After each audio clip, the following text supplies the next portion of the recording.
Welcome to Halifax. Last stop on the Underground Railroad. Everybody step off with their own story. Boy, do I got one for you. A story about a young man and the boy he used to be. Tell me your name. George Washington Black. How did you do that? He's a clever one, isn't he? You're going to be working with me from here on out. We must leave. Do you understand? It is time to fly.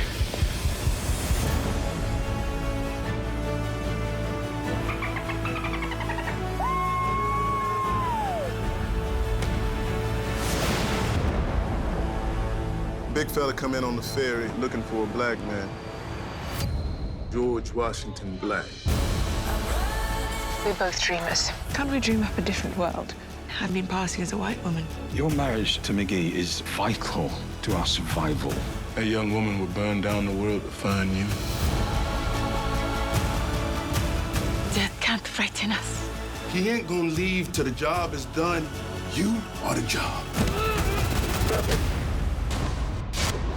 Surrender to no one. Only way black folk gonna climb this mountain is if we pull each other along. This just ain't his story. It's our story.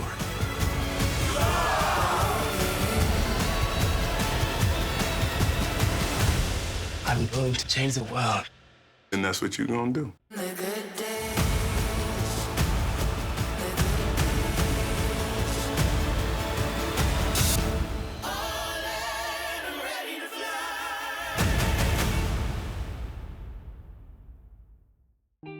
Based on the best-selling book of the novel of the same name, Washington Black, which follows the 19th century odyssey of George Washington Wash Black, an 11-year-old boy born on a sugar plantation in Barbados, whose prodigious scientific mind sets him on a path of unexpected destiny. Produced by 20th Television, the series is now streaming on Hulu in the US and Disney Plus internationally. So joining me today are the creator, showrunner, and executive producer of the Hulu limited series Washington Black, Selwyn Seyfu Hinds, and co-producer and author of the best-selling novel of which the series was adapted, Esi Edugyan. Hi guys, welcome. Super excited to get you guys here and just have we're gonna talk all things Washington Black.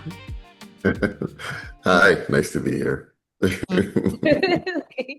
All right, so I'm going to start with you, Esi. If you can tell my accent, I am from Barbados, so I have to ask you, Washington Black begins in Barbados.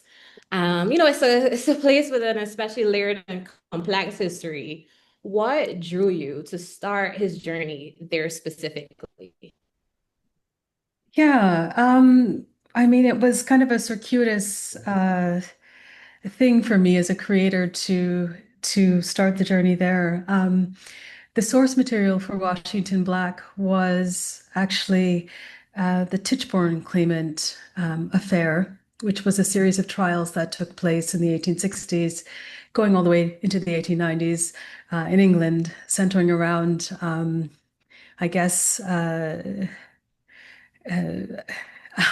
a quote unquote common man from Australia who was kind of a pretender to the throne and trying to, wrangle his way into an aristocratic family so that he could inherit, make a great inheritance. And there was a figure who was very central to all of those trials called Andrew Bogle. And he was very central to that series of trials, which I think until very recently was like the longest running litigation that had ever taken place in England. And Andrew Bogle was an enslaved boy on a plantation in Jamaica, actually, who was stolen off that plantation and taken to live in a grand manor in the south of England with the Tichborne family. And this was a completely unexpected fate for him. He was very much somebody who thought that he would live out his life on this plantation in Jamaica. And suddenly he was transported into a completely different life, totally different world. He was a page boy, became a valet, ended up traveling all around Europe, and married an English woman and had 3 sons. And I just came to center so much on that character, and just pushed all of the other details of all of the trials. Uh, uh, that all kind of fell by the wayside as I found myself focusing on,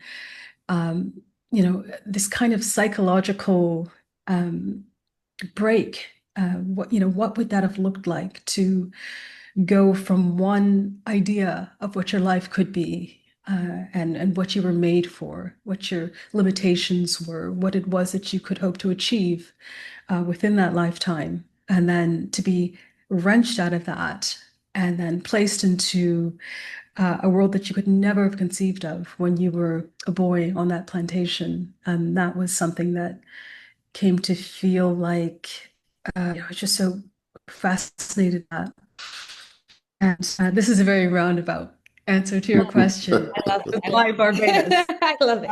But as I was doing research into Bogle's life, I was just kind of looking for any kind of source material that could give me a very physical, tactile sense of quotidian day-to-day life on a plantation, well, initially in Jamaica. And then I found myself really just looking at the Caribbean as a whole, and then finding some really interesting and amazing source material specifically about Barbados that gave me details of foliage and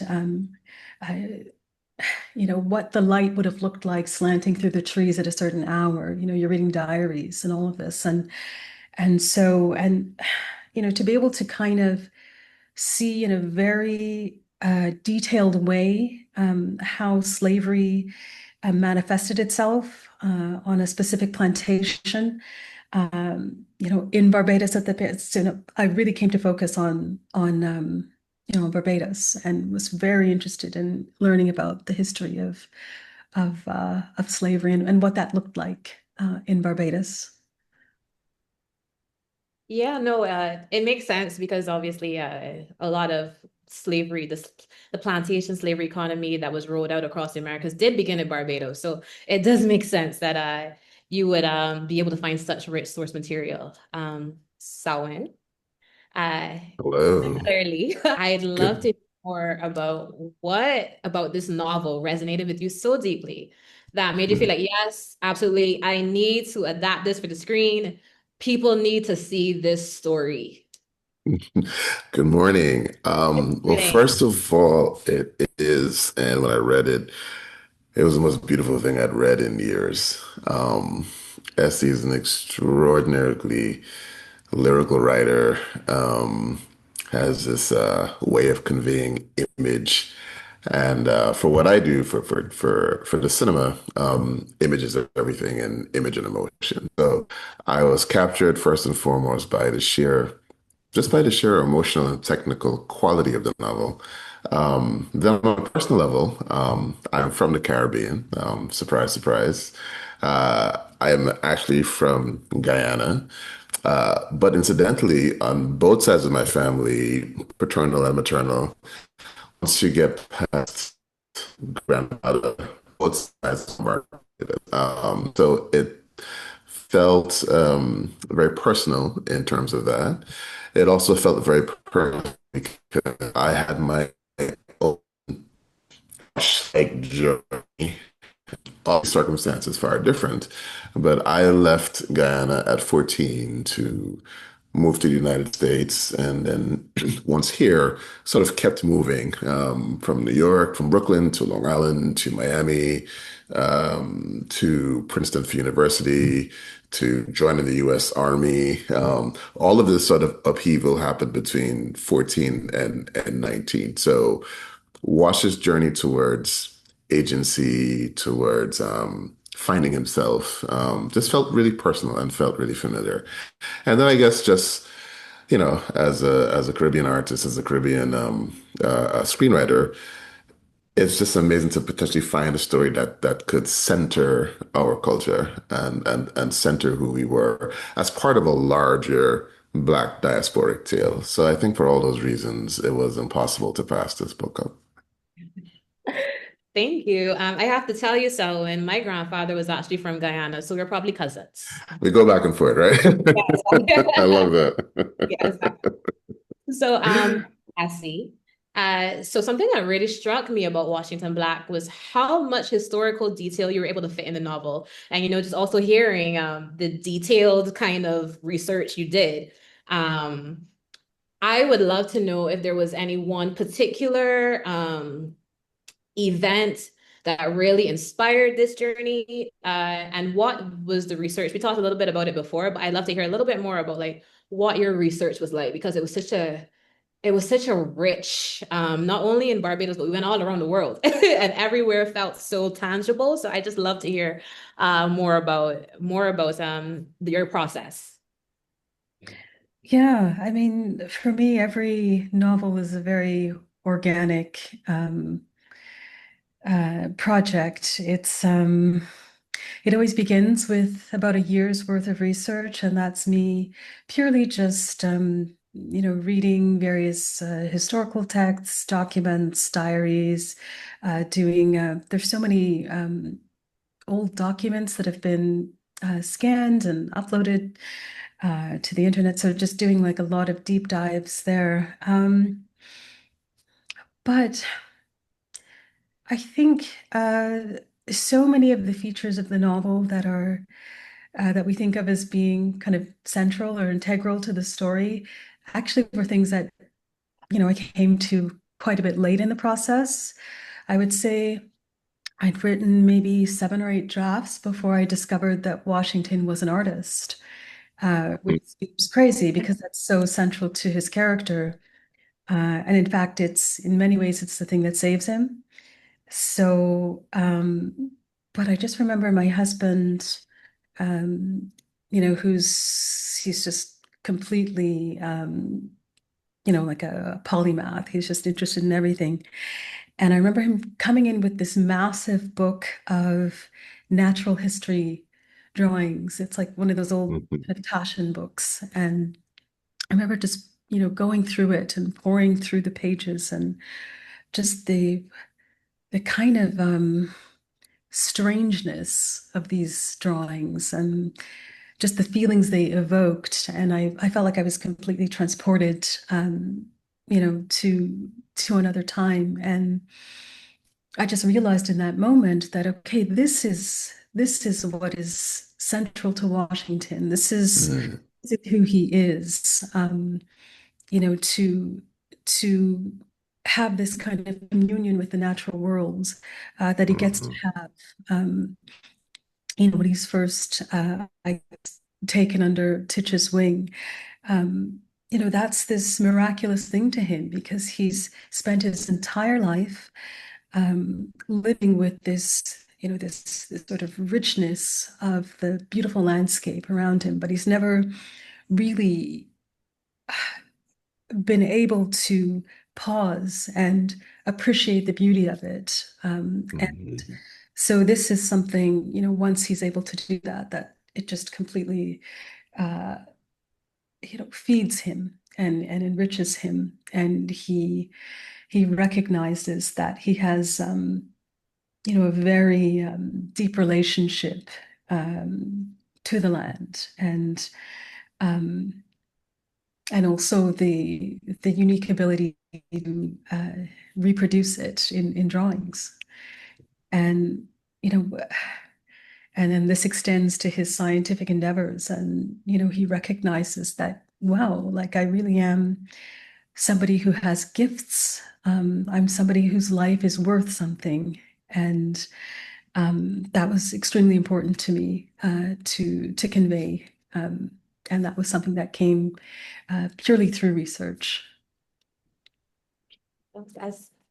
great. And it certainly comes through the book. I felt that way as well. Like, it was very empowering to see, somebody with such a unique talent in that kind of setting, because it's not something that we read often.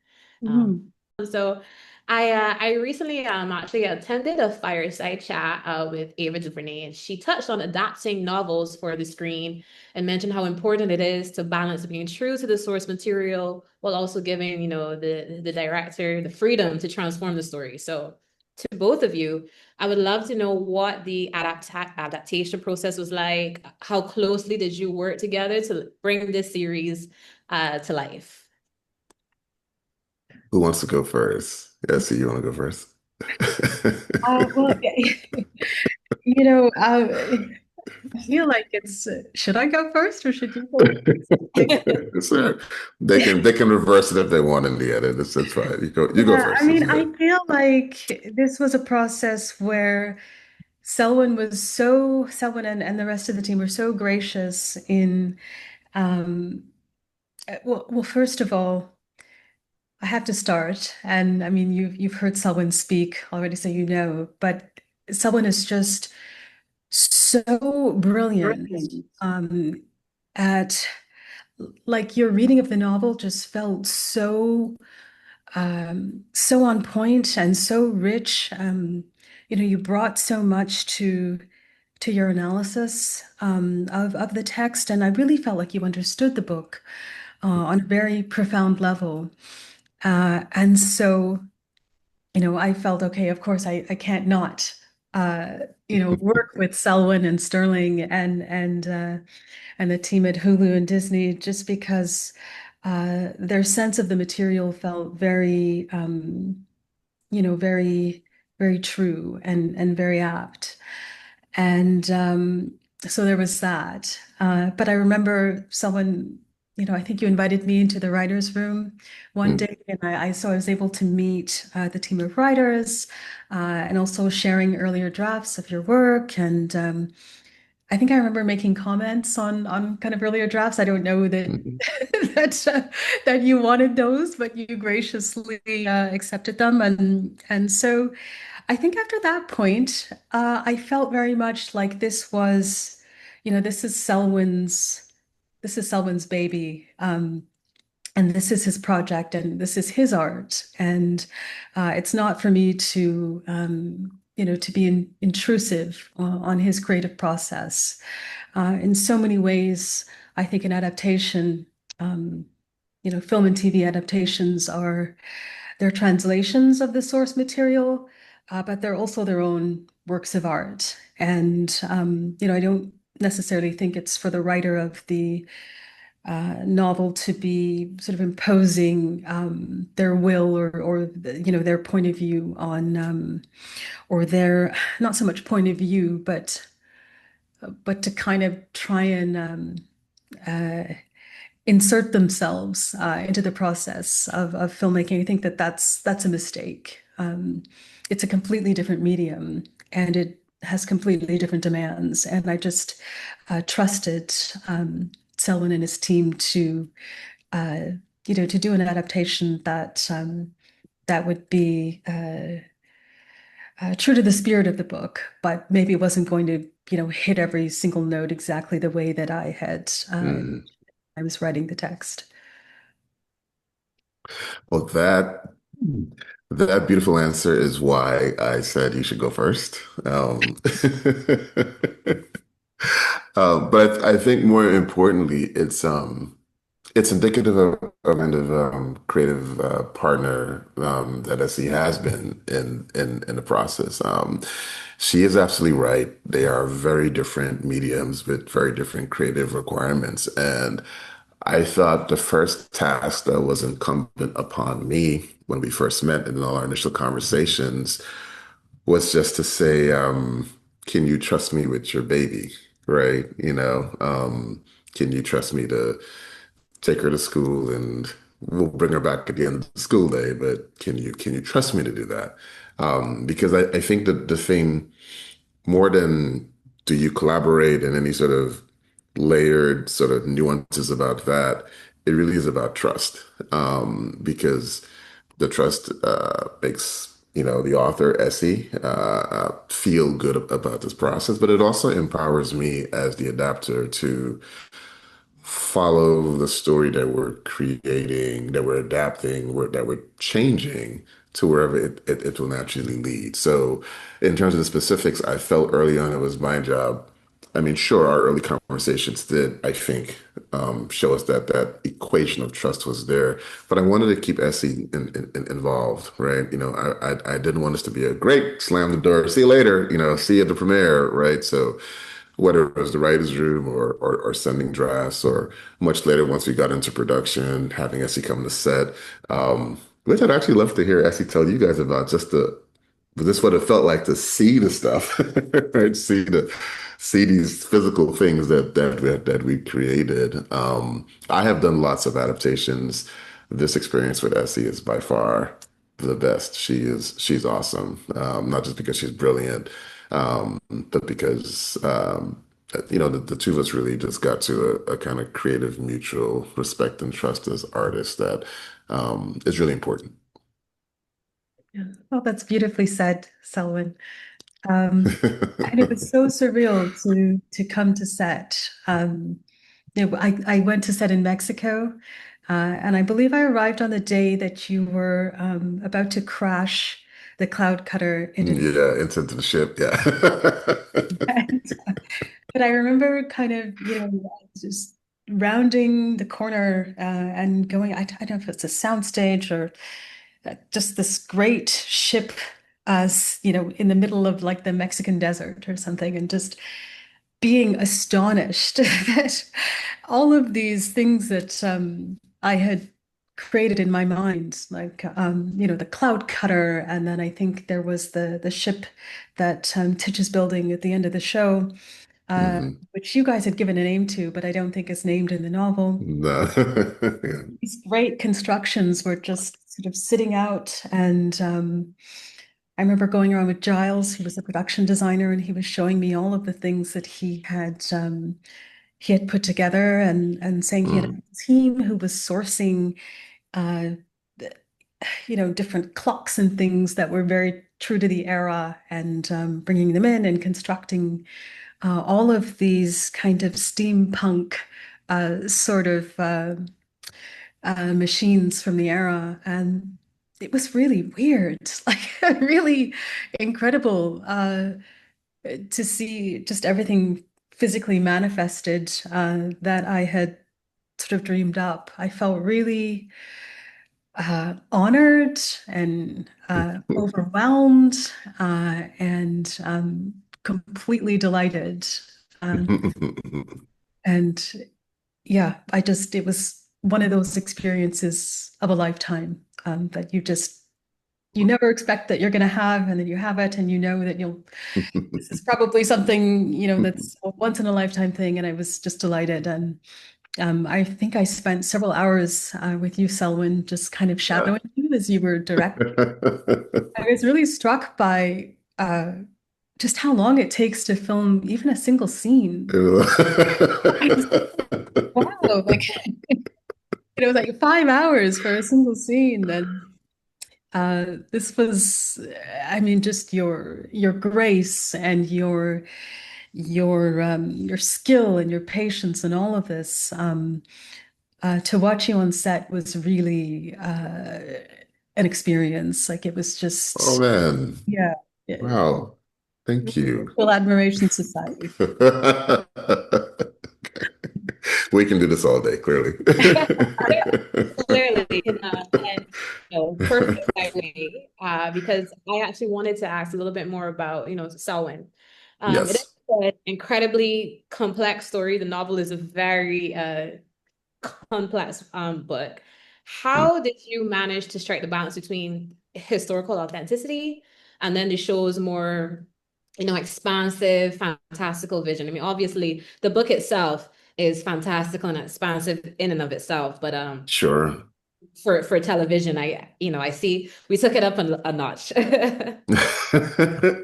I would say creative trial and error. That is the beautiful thing about writing TV is we get to have these writers' rooms, and it's interesting. As a showrunner, you are both you're both sort of the sole commanding visionary that Essie is as a novelist, but you're also the sort of conductor of the symphony of other voices that are there to help you and to support you and to add what they bring to the mix, which for me has always been an extraordinary benefit. There are some showrunners who do their projects alone. I'm just not built that way. I also love people. I love talking, with other writers. So really, the writers' room sort of solved that conundrum, if you will, because it was a bit of a conundrum, right? Because the novel is such a beautiful thing, and part of the process that you do in adapting is you got to move past the sort of preciousness of the source material, right? Because it's this piece of gorgeous, golden crystal figurine, and you're like, I don't want to drop it and break it. You're like, I don't want to drop it and break it, right? But there's a point you almost have to be like, fucking drop it and break it, right? And you got to free yourself up to say, okay, now that it's broken, metaphorically speaking, what are the shards? What are the pieces that we're going to pick up? We're going to expand. We're going to modify. We're going to piece together in different ways. How do we look at what's essentially the same thing through a slightly different lens, right? And specific to your question about the history of it, and I think we're talking specifically about the slavery in a portion in a real way. That's not all of it, but that's sort of like one of the bigger things we had to contend with, and how we were both respectful, truthful about our own history as a people, and still able to put together something that'll work cinematically. Because we have a different set of rules than you do as a book. Once you make the compact with the novelist to sort of enter there, you're in there, right? And, Essie can lay that story out in all kinds of depth and breadth and so on, as she chooses to. I have to contend with people going, I don't want to see this, change the channel, right? I have to contend with people saying, I feel too traumatized by this, change the channel. I'm not going to return, right? So I have to both not just create the thing, but endeavor to figure out how do I emotionally keep you here, right? So that required some of that balancing act. That required us asking, for instance, how long does the story stay on the plantation? For example, that required us asking, even if we're on the plantation, what are the tools that we have in the story to make this experience different than anything that you've ever seen? And it's different already because you're in the Caribbean, you're not in the American South, which is a vast difference even of itself, right? It's also very different because we're just piggybacking on what Essie did and really showing you this world from young Wash's POV. Obviously, it's a bit different in the show, and in the book, it's an older Wash who was telling the story linearly, but in the show, we're really able to show you what this might feel like from a child's POV, which I think, while not taking away the brutality of certain things, sort of softens the edges a bit, right? And sort of roots you in the interiority of the characters in a different way. I don't want to launch into a full cinematic lecture here because I will easily do so when I answer your question. But all to say, all of it came from from Essie's book. Some things we dialed down, some things we dialed up. I think the adventure is the biggest part. Like, I was so excited. I was like, there's a world where a cloud cutter exists. So for me, that was just creative catnip, because then I want to know, well, what does the rest of that world look like, right? Like, what else can we populate it with, right? What are the sort of like, inventions and engines, what are all the things behind this shadow that Essie's, created here. And that was a lot of fun, and just gave me a chance to turn our production designer loose and say, just give me some Jules Verne, but mixed with some like ackee and saltfish and some curry goat, right? So I think that might have been what I told him. Word for word. Yeah. So Essie, as we were talking about the world that you created, central to that world is Wash's fascination with science and innovation. And that I think really propels the sense of wonder that we get throughout the book. And it's something that we don't often, experience with novels set in that, during slavery. So I'd love to know more about why did you make that such a key part of Wash's story? Yeah. I think when you first set out to write a novel, at least for a writer such as myself, you really don't know what it is that you're doing. You've got a character, you've got maybe a setting, you've got maybe an impulse or an image or an event, and then you're kind of just following that through. But as you get to the later drafts, you start to think, well, what is this story really about? What does it want to be? What does it center? And as Wash, it's almost like you're following the impulses of the character when you're writing. And I from the outset, I don't think I understood that Washington was going to go to all of these various places around the world. It just sort of seemed to happen as he would meet a character and then end up, following that character or being knocked off course and then, end up in, for instance, Virginia, which is a place that he would never have even known what it was back on the plantation. Um, and I think that once I started really sitting with the novel and seeing, its paces, I think what I started to understand was that his various, I guess, episodic travels around the world, like his ending up in so many different places, that this endless wandering was kind of this outward manifestation of this deep search that's going on within his own consciousness, his psyche. So we're getting him moving throughout the world externally, but internally, he's really seeking something. He's searching and he's not able to find it. And, I think that this sense of wonder that he experiences as he's moving through all of these landscapes is also, he's having this kind of an internal wonderment at what he's able to accomplish, and also a kind of maybe inward surprise that despite having I guess, had the achievement of being able to move throughout the world and being able to escape the plantation, that he's somehow not satisfied, that there's still this piece missing, and that he understands that it's not something that's ever going to be, I guess, there's something in him that needs solving in any case. And but I think that his sense of wonder at himself is something that I wanted to have sit very centrally within the story, but also, like, how do you express that to a modern day reader who is maybe used to seeing the world, like this fundamental sense of complete shock and surprise that that he feels at this kind of awakening within himself. And so maybe I'm not describing it right, but I kind of felt like I had to move the reader through several different landscapes in this unexpected way,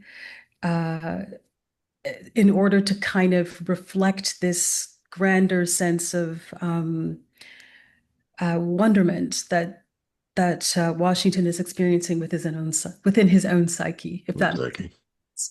And he's visiting places that we maybe would never think to ever situate, uh, a Black person at this time.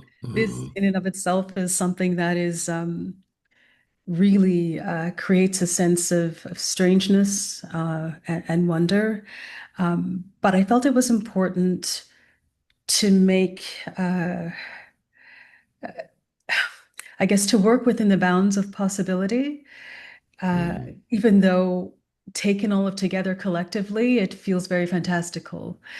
Um, I'm often asked about the hot air balloon, for instance, like why, it just feels completely improbable. But in fact, hot air balloons had been invented at that time. And of course, they did not go long distances the way that Titch's creation is meant to do.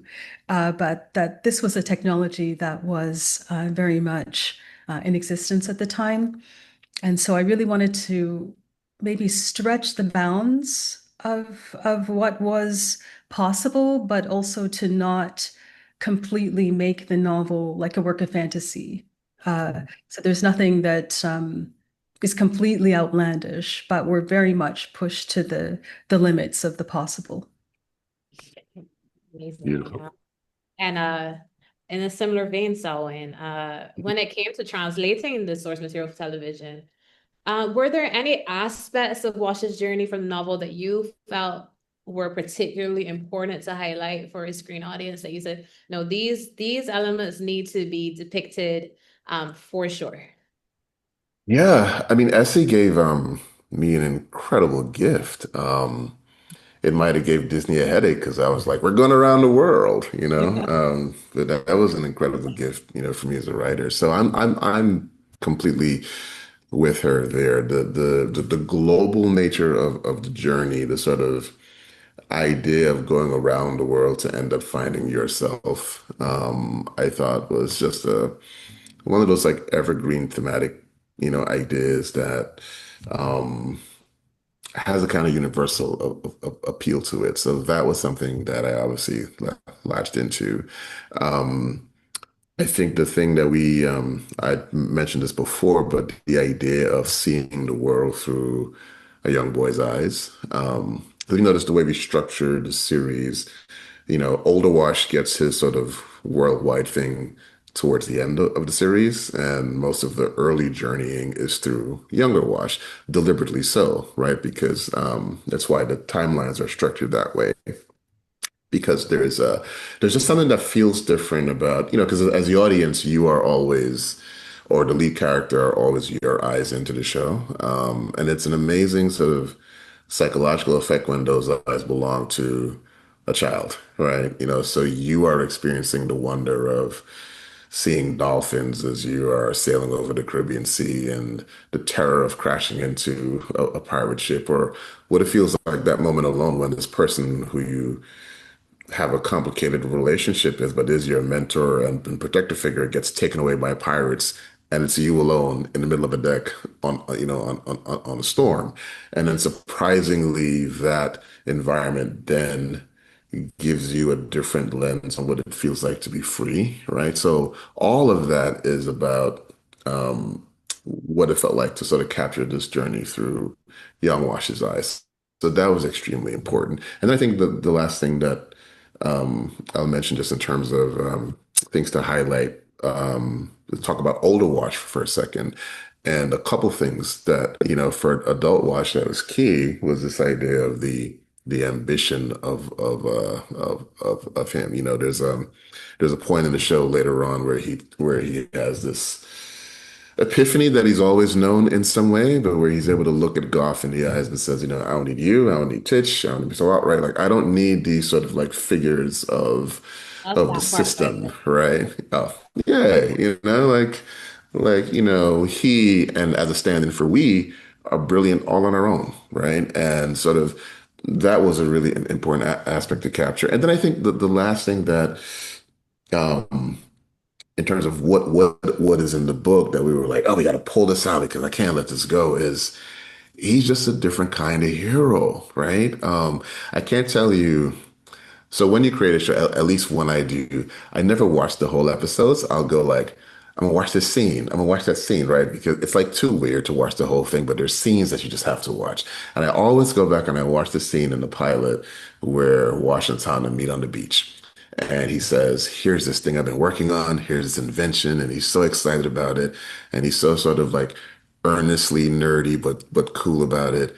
And we spent months writing and rewriting that scene because all I wanted to say is here is a different kind of young male black hero. He's kind, he's a scientist, he's gentle, he's cool, right?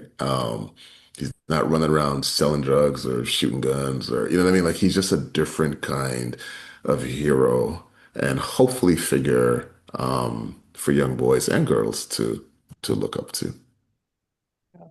I love that. And it comes through. He is super cool in a different way. Yeah, yeah, different kind of cool. Yeah. So I do have actually a follow-up question in that Sure. yeah, so the supporting characters, because obviously they are incredibly important to the world building in Washington Black, right?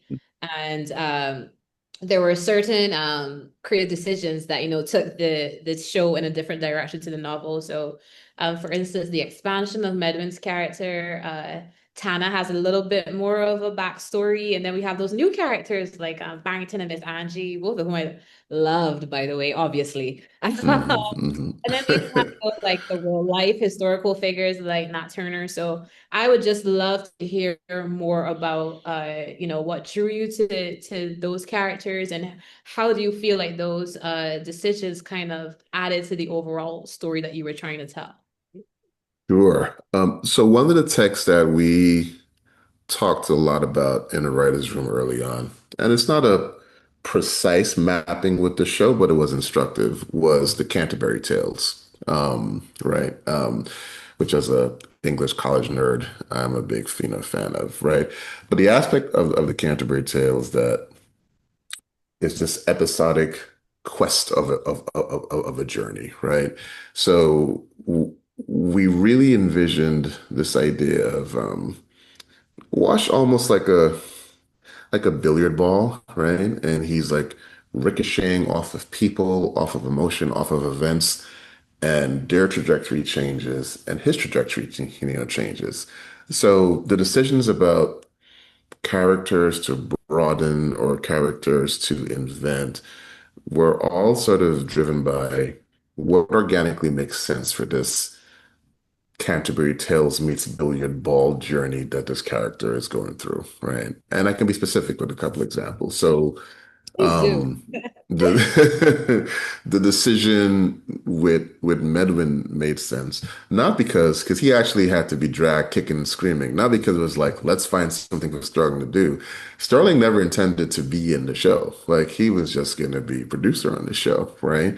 But as I was sort of designing and thinking about this, there was a kind of synchronicity that I felt like I wanted to have with both versions of Wash, right? Because the idea of mentorship had grown so important. And if young Wash had Titch, I wanted older Wash to have someone in his life, right? A different version of Titch, a better version of Titch, if you will. And in terms of the real estate character-wise in the story, there was this character already there. So it became a natural process of just sort of envisioning what might that relationship look like? What might it feel like?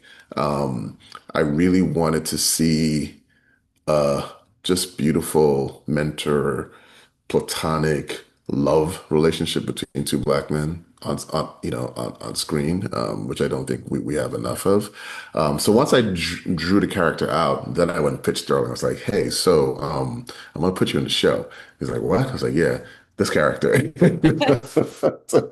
He's like, okay, So, and then everything else who Medwin then becomes, right? Because we were also just delighted by the real history, not just a fanciful history of Nova Scotia and Halifax being this very interesting, in many ways, center of the Black diaspora during that part of history, and the idea that that town would have this caretaker who was sort of like part Jedi, part wandering lone, gunman. It was just really sexy, So that sort of made sense for Medwin.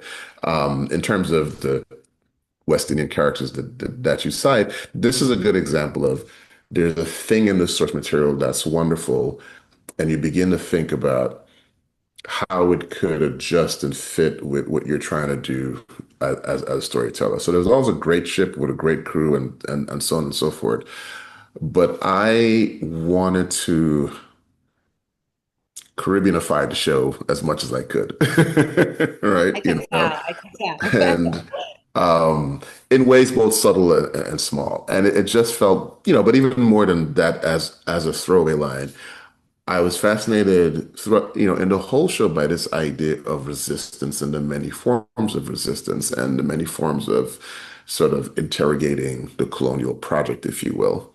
And sort of, pirates or whatever you want to call them by definition, are this kind of entity that lives outside of the margins, that are, sort of anti-structure by definition. So I thought, well, make them black, right? And make them Caribbean and make them, I don't put it in there explicitly, but make you wonder, were these people a year ago, 2 years ago, 5 years ago, were they all like washed once in a plantation? How did they get here? How did they create this sort of like, their strange Moss Isley United Nations on the sea, right? So that just felt like an opportunity to do something cool that then led us to say, well, who are these people? Like, what collection could we have? And then we have a Cuban as a captain, and a Guyanese as a first mate, and a Jamaican as a second mate, who's also a woman. And it just felt like ripe an opportunity to, back to the metaphor of the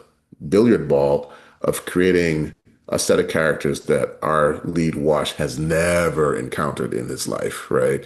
And who he's then going to smash into and have experiences that are going to sit with him for the rest of his life. And so, you know, he doesn't get that relationship with Barrington or Theodora if we don't make those changes, right? If we don't change the content and the complexity and who those characters are, if they're just a bunch of British pirates, who gives a crap, right? In the TV sense of it all. And that Wash Barrington relationship is probably, you know, I mean, that one's pretty good, if I say so myself. If you do say so yourself, right? I just love those actors. So yeah, I can keep going, but that just gives you some texture as to decisions that we made and why we made them and how they come to play on the screen. Okay, thank you. That was great. You're welcome. You're For welcome. both of you, but I'm gonna ask Esi to go first. So just generally, do you have any advice for writers and producers, undertaking a literary adaptation for the screen? I'm I think for any writer whose book is optioned, I think, because I'll come at it from that perspective, having not done a ton of adaptation myself. I think I would say that, first of all, it's necessary to feel comfortable with the people who want to adapt your book. Make sure you have a rapport with them, because I think it's really necessary to let go. Like, I don't think you want to insert yourself in this process in a way that's bothersome, or where you're trying to control what's going on with the adaptation, where you're trying to assert your own sense of the material, because it is your book, like where you're kind of insisting that there's ultimate fidelity to what you've written, because, as I said earlier, it's an extremely different medium. It has different wants, demands, needs, and I think you just have to relinquish your sense of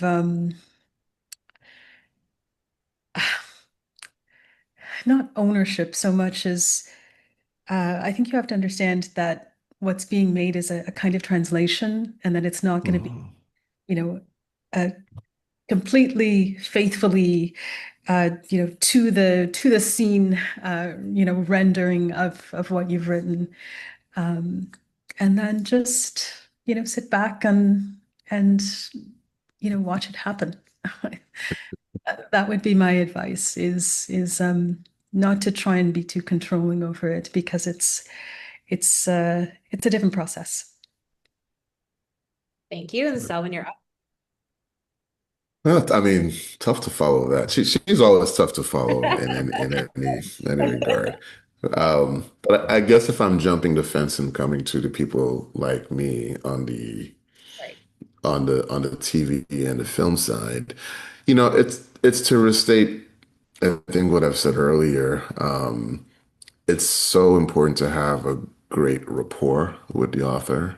That's even with everything, as he said, that in the best of circumstances, someone's gonna let go and so on and so forth. And even if we only have one meeting at the beginning, right? I just want us to walk away from that. I just want you to walk away from that meeting secure and happy and confident.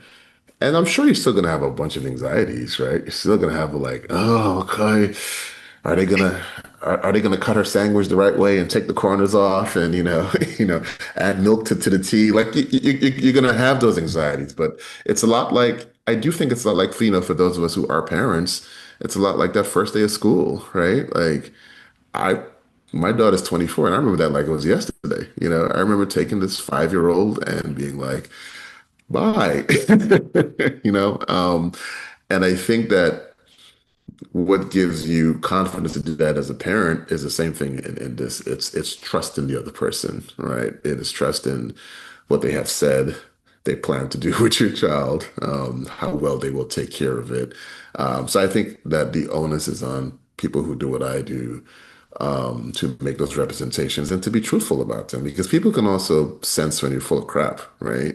So don't tell someone that you are here to take their child, their artistic child that they've poured their heart and soul into, and you promise to take care of it, even if it comes home in different clothes, right? You promise to take care of it if you don't mean that. So everything else feels like detail. Um, I think that initial meeting or series of meetings, if you're lucky, that establish trust and rapport is what you should work on and think about. Yeah. I could listen to you both all day. Unfortunately, I do. We do not have all day, so this is going to be my last question before I open it up to the audience for some questions. But Sure. for both of you, if there's just one feeling or realization or sentiment that you really want the audiences to walk away with after experiencing this series, what would that be? Go ahead, Effie.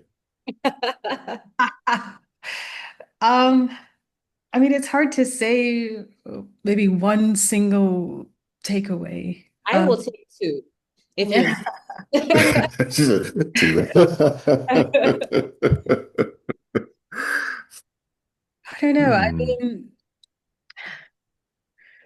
I feel like I would like maybe the audience to have a sense of um, having, I guess, lived alongside for the hours that you're watching this show, or with the book for the hours that you're reading the book, that you're experiencing in a very profound way what it means to have lived in this boy's skin for these 6 years of his life, and to, really have a sense of sympathy and horror for his adversities, for all of the horrible things that he's gone through, to feel a sense of maybe admiration for what he's able to do, and ultimately to feel a sense of, I guess, hope and triumph and satisfaction at what he's able to accomplish by the end of it, and the sense of freedom that he ultimately gets to feel. These are the things that I would wish for the audience to take away. That's beautiful. Um, I guess I will say it like this. There's something that we say as drama writers a lot that, we're always looking for the universal, right? For the universal appeal. We're always sort of like trying to cast a wide net, but that the way we do that is through specificity, right? So it's the specificity of the character and his circumstances that lead you to the universal. And one of the things that I've been actually like overwhelmed with in terms of the response to the show is I can't tell you how many emails, phone calls, DMs, just the whole stuff of people calling me or, emotional in tears about the end of the show, right?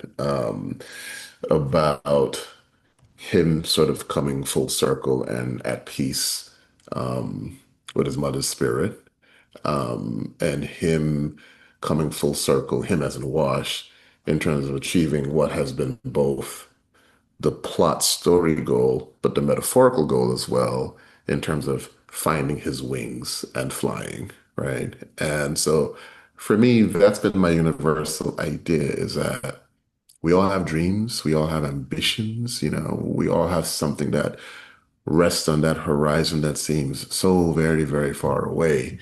And I just hope people say, well, if Wash, through all of the circumstances that as he spoke of, all of the pain and the struggles and the shadows, all of that can still make his way to fly towards the sun, then you can as well.